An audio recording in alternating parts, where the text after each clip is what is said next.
And Vanessa Poonah joins us live now to examine this more in depth. Obviously, this is one of the issues, Vanessa, but why are you choosing Bellville? Just give us an overview of, tell us a bit more about the issues that people face living there. Yes, a very warm good afternoon to you, and we are coming to you from Cape Town, from Hope Street at the moment.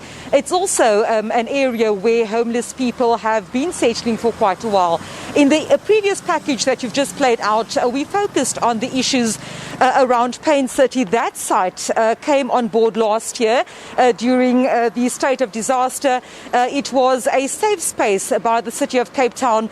Currently, we know that some, according to the city, just about between 100 and 150 people are being housed there.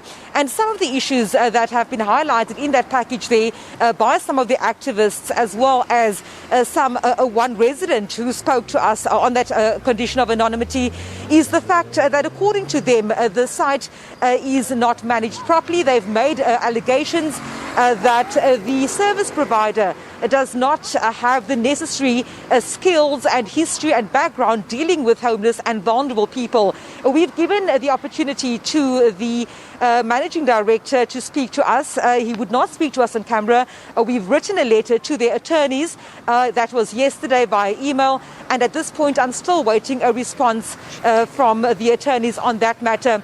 The issue of homelessness has been thrust into the spotlight in recent months and weeks here in Cape Town. The figures themselves are a contentious matter, if I can tell you that. According to a grouping of NGOs that did a study, said that the number is now standing at somewhere around 14,000. Now, according to the city of Cape Town, their last count was in the region of between 6,000 and 7,000 people, although it does concede that since the lockdown, since the COVID-19 pandemic, this number has increased substantially. At the moment, one of the issues that is a contentious issue at the moment with regards to homeless people in this space is, of course, the plans by the city of Cape Town to fine homeless people if indeed they choose not to accept alternative accommodation. And we'll speak a bit more about what alternative accommodation is available, how many beds at shelters a little later on. The bylaw, or the amendment to the bylaw in question, is the Streets, Public Places and Prevention of Nuisance bylaw. A nuisance bylaw, it's quite a long name, so it's just been dubbed the Streets bylaw. Talking to me about exactly what this will mean for homeless people is Jonty Cogger. He's an attorney from Ndifuna, Ukwazi, who is representing a group of homeless people challenging that very bylaw currently in the High Court. Jonty, a very warm good afternoon to you. So we've seen in recent months, for the past year or so, there has been a mushrooming of settlements of informal I can't call it informal spaces, but there has been a mushrooming of tented communities in various areas across the metropole. There has been an increase on the number of homeless people. We understand the reasons. We understand that COVID-19 has definitely had an impact. The issue of homelessness is contentious as it is. The bylaw in question is something that you've already taken the city of Cape Town to court over. Let's start there. Yes. Where are we in terms of that process with regards to your initial application to the High Court? Yes, so, yeah, thanks. 11 people sleeping on the streets have challenged the constitutionality, but as well as the discriminatory impact of two City of Cape Town bylaws, the Streets bylaw and the Waste Management bylaw, which they say essentially criminalizes homelessness. Because in the absence of a home, and we recognize that homelessness is quite complex, someone is forced onto the streets for a multiplicity of very complex and idiosyncratic reasons, like poverty, like being rejected by their family. And in those circumstances, you have no other choice. You sleep on the streets, and what these bylaws do is make it a crime. And so what the court case essentially does is challenge the city's approach to homelessness, to say that you can't address this complex social, economic and mental health issue through the criminal justice system. There has to be more of a sustainable, caring approach. And so the city does have various social development programs that it uses, But I mean, think about it from the shoes of someone who's sleeping on the streets. You have a law enforcement comes who takes away your possessions and your tents and gives you a fine, and then the next day a social worker comes and offers you assistance. It's a little bit schizophrenic.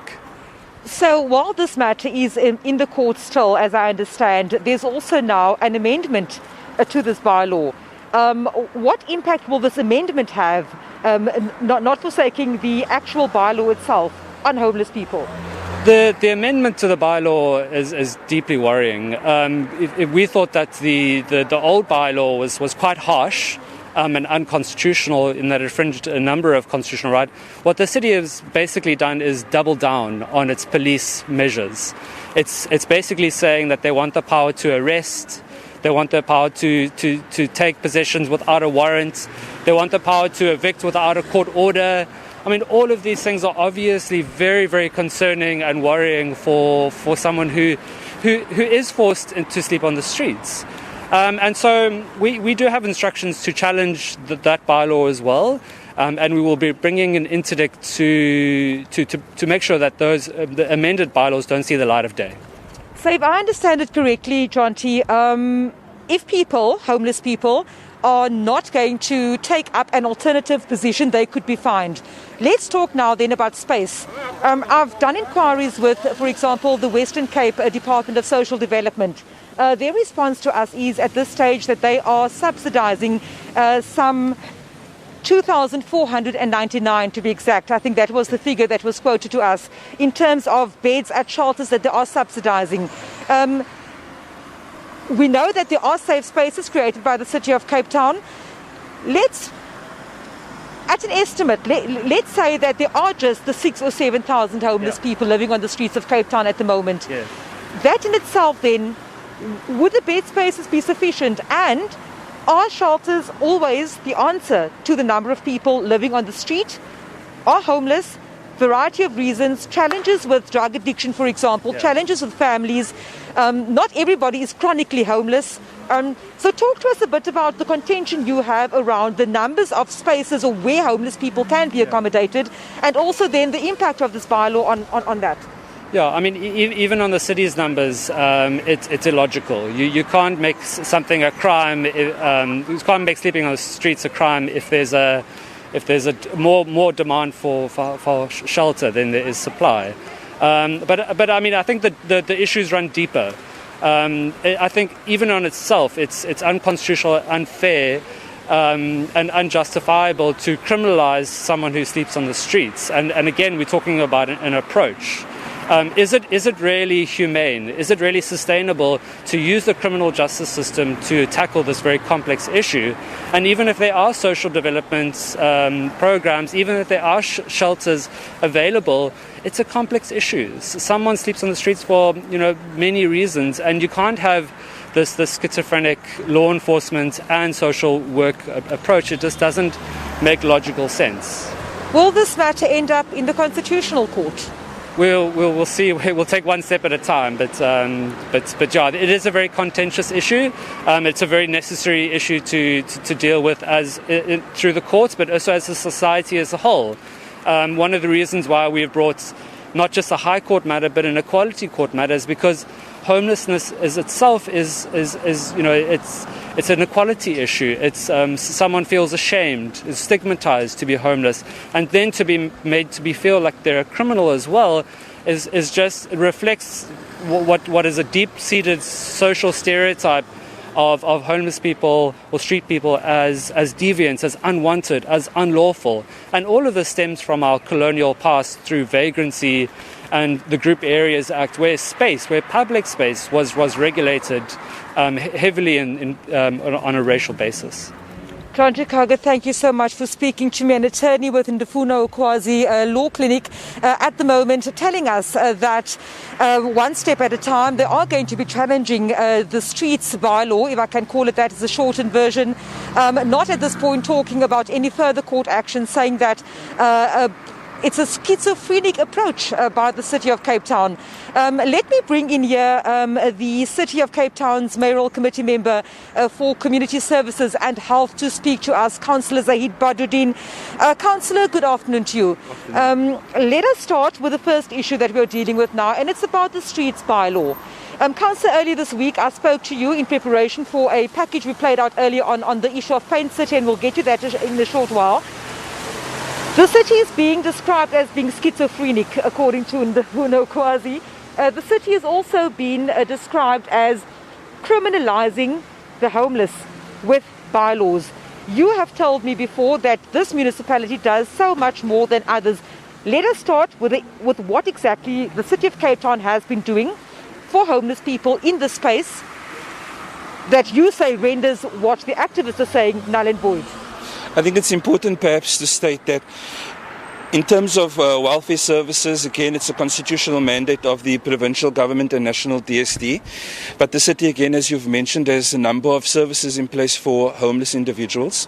When it comes to this particular bylaw, it's also key for me to emphasize that it's clear that organizations don't necessarily understand how the bylaw is implemented. Firstly, before even law enforcement or DPU visits any location, our social development team through the Street People's Unit is active at our hotspots, engaging with every single individual, offering any form of assistance from shelter to safe spaces, any one of the 3 that we have operational at the moment, and then also offering access to our matrix services for free, which is rehabilitation services to help with substance abuse, reintegration with their families, even reunification back home to the communities that they've come from. All of this happens, these offers happen over a number of occasions before we then go into the processes that are described in the bylaw as an example, and these relate to compliance notices even well before the fine is implemented. And it's important for me to say that bylaws aren't written with a specific group of individuals in mind. Bylaws are written for every single resident. So whether you or I make a fire in a public open space, whether you or I block open spaces for throughfares, we'll be fined. Whether you and I urinate in public, we'll be fined, even if we're not homeless people. We're saying that there are specific social development offers to help these vulnerable individuals into areas where they're able to access the necessary support, necessary treatment for them then to be able to move on to employment, which we also help with, and then hopefully further exiting the cycle of homelessness. Councillor, I've just mentioned to Jonty Cogger just now, according to the Western Cape Department of Social Development, they are subsidising something like 2,499 beds at shelters. They're telling us that the budget for shelters is something like 30 million rand.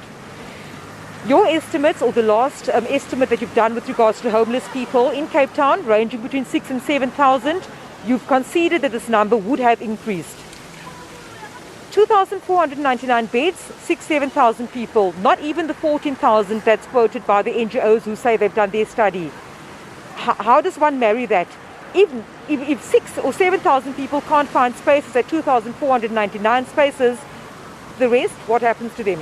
So in our latest audit of the number of beds available in the metro, we actually have about 3,300 beds. Notably, obviously, well lower than the beds that are required, but a lot of work is being taken to expand our shelters, to identify new hotspots where safe spaces can be implemented, and also to repurpose some city facilities that can be converted into shelters in partnerships with NGOs, which will hopefully augment those bed spaces. In addition to that, provincial department has identified a new space in the CBD that's going to be opened as a shelter. I think it's also further important to say that even though all these numbers exist, at any given time, in the past few weeks, even today, there are 100 beds available for street people to access. These beds remain free for anyone to be able to take for free, regardless of whatever is being said about funding needing to be paid for that bed. That's not true at all. For the first 30 days that you're in a shelter, a bed is free. There are 100 beds at the moment. The people behind me, we can help into shelters, but if we approach them now, most definitely that's going to be declined. And we certainly don't want them on the streets. We want them in safe, decent spaces, and that's our shelters or safe spaces that we have available. NGOs are telling us that even though the city is making the number of beds available per night available, some of these are in far-flung areas. For example, in Fishhoek, outlying outside of the city bowl itself. They're citing challenges with getting people to those shelters? Not a challenge at all. Our social development department again transports individuals to these shelters should they choose that offer. Importantly, you're right. There are a lot of homeless people in our city who opt to remain in the areas that they currently reside on, in the street, public open space, wherever it is.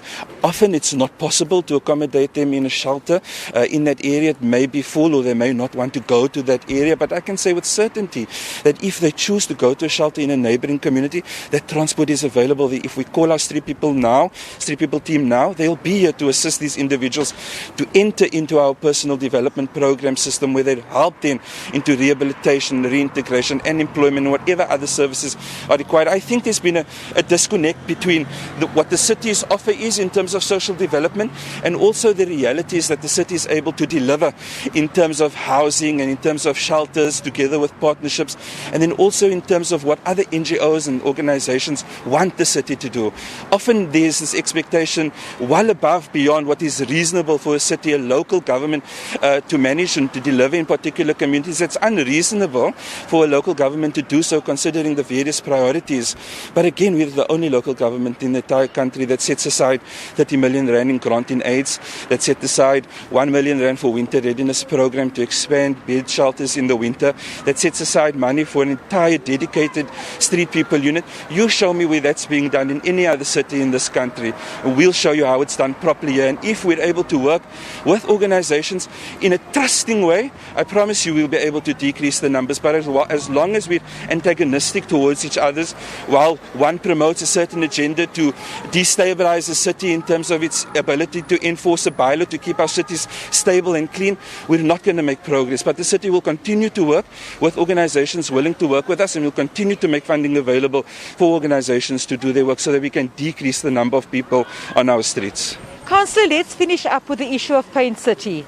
It is something that we started this broadcast off with. I spoke to you in this week, and you said to me at the time that the city is looking at its legal options around the contract with the service provider. The service provider has declined to speak to us on camera. They've sent our questions to their attorneys. They haven't gotten back to us as yet. There are some serious allegations at Paint City. Yesterday we spoke to someone who's alleging being offered money for sexual favors, etc. This must ring alarm bells for yourselves. It absolutely does ring alarm bells, and for this very reason, when the first set of allegations were brought to our attention, we initiated that forensic investigation. When the second set was initiated, we appealed to the lady in question to go to the police station to open up the case so that we can initiate another investigation seriously. I've been in contact with the city manager, who's committed to apply his mind with all the emphasis that's needed to address this contractual relationship with the service provider and estimate and determine whether or not there is, or rather determine which options are available for us in terms of the contract that we have. But importantly, I must state that the second set of allegations that were brought to our attention, none of that took place on the city facility. This adult woman, was invited to go to a gentleman's home, which she did out of her own accord, not forced to do so in terms of the information that has been shared with me. But regardless of the fact, whatever has happened in this individual's home is serious enough for us to have already engaged with the service provider and for us to have already issued letters to them indicating our concerns, which will then be managed further according to the processes which are regulated in the local government space. I must say, I also note the concern expressed by NGOs, the Human Rights Commission, in terms of the slowness of the process. But certainly the city can't be bullied into speeding up a process that's very highly regulated and very specific. That investigation must proceed at the pace that it needs to proceed so that we can get to the bottom of this, and then so that we can make sure that not only we protect the city's reputation, but all the vulnerable people who are in the safe spaces that we have activated in the city. Councillor Badroodien, thank you so much for your time this afternoon. Studio, so we've just spoken to two role players in the homeless space at the moment. One is Ndifuna Ukwazi, an attorney there, speaking to us on the challenges and their plans around challenging an amendment and the bylaw itself, the streets bylaw, which essentially will, if homeless people then decide not to take up alternative accommodation or shelter from the city, would result in a fine. He's He spoke to us in terms of their core challenge, and then also we brought in the councillor to talk to us about the broader issues around homelessness, what the city is doing, because they pride themselves on being at the forefront of initiatives to assist homeless people in Cape Town. Some of the NGOs we've been speaking to have been telling us that there is a trust deficit. I heard the councillor speaking just now in terms of people in spaces, in shelters, and their rights and what they can access. But what the NGOs and people in the space are telling us, that oftentimes these are vulnerable people. These are people that fear that if they do speak out, they may be put out of that shelter, they may be reprised in any other way. So, of course, it is a complex matter. And like the role players, have also spoken to the Rehoming Collective, Carlos Mosquita, yesterday, telling us that at the end of the day, the city has got to look or relook at its what they call top-down approach, a paternalistic approach in terms of assisting homeless people at shelters. Rules apply. We do know that in some instances there are issues of drug addiction, for example, and some of these in the homeless space saying that not always are these matters dealt with the sensitivity that it deserves. Not always are these services available. Of course, Councillor Badroodien saying that this is not so. They indeed are offering those variety of services. At the end of the day, we do know that self-confessed that there are a certain number, 3,300, I think, beds that the city of Cape Town says it has at the moment, or that are available in Cape Town at the moment. And even by that number, estimates of people living on the street, homeless for a number of reasons, of course, almost doubling that number. So the challenges around facing homeless people, the challenges around the city being in a position to implement its bylaws in a humane manner is a conversation that will be taking place for quite a while still. We could be speaking about this issue for months still in terms of how exactly each and every NGO activist working in the space would like to see the issue of homelessness addressed. And one thing that I can say, that speaking to all the various parties, it seems to be clear that whether it is from the authority side or whether it is from those in the homeless space, nobody wants homeless people to live on the street. Rough sleeping is not something that anybody wants to see people have to go through. And the challenge here is how they get around doing that, at the same time protecting people's rights constitutionally, as well as their right to freedom of choosing where they want to be, where they want to live, how they want to live, and at the same time doing so within the framework of the law. All right, thank you very much. Vanessa Poonah, live from Bellville in the Cape, looking at some of those fraught issues. And yes, this is the theme that we will continue with throughout the show, looking at issues around housing, homelessness, around living conditions, and the housing crisis in South Africa. We take a short break.